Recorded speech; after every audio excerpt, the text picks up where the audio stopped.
Aprendizado não supervisionado.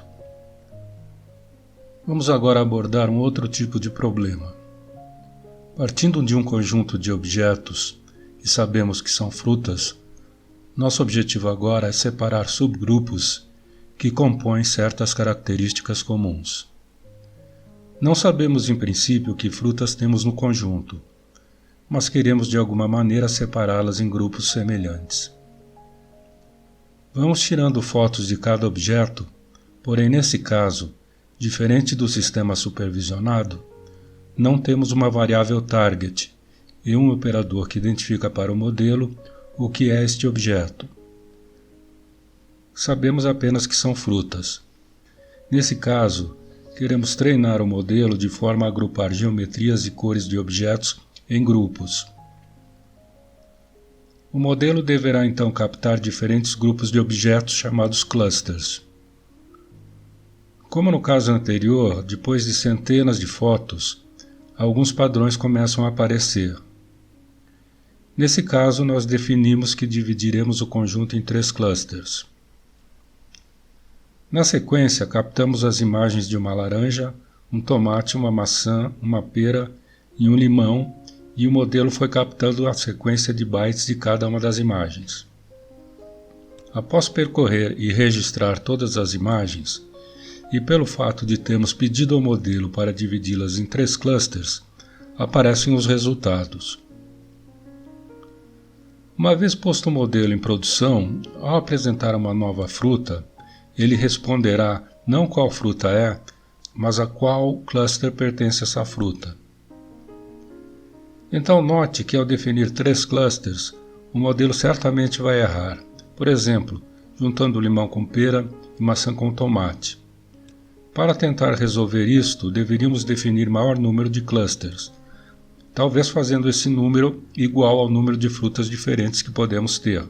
Note que o princípio geral da divisão dos dados em dados de treinamento e teste não pode ser facilmente aplicado no aprendizado supervisionado. Esse processo é chamado de aprendizado de máquina não supervisionado porque não sabemos quais são os objetos pré-existentes e não existe um operador que supervisiona o processo.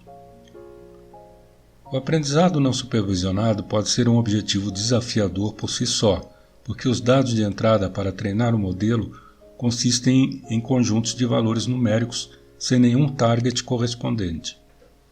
Entretanto, ele pode ser muito útil para detectar o que os olhos humanos não conseguem, como, por exemplo, padrões ocultos em casos de fraudes. O aprendizado não supervisionado é extensivamente usado em marketing para, por exemplo, fazer segmentação de clientes. O gráfico mostra a relação entre renda e gastos de clientes e a distribuição dos 4 clusters. Poderíamos interpretá-los como os seguintes segmentos de clientes. Cluster 1. Clientes com renda média anual e baixo gasto anual. Cluster 2. Clientes com alta renda anual e médio a alto gasto anual. Cluster 3. Clientes com baixa renda anual, sem tendência nos gastos. Cluster 4.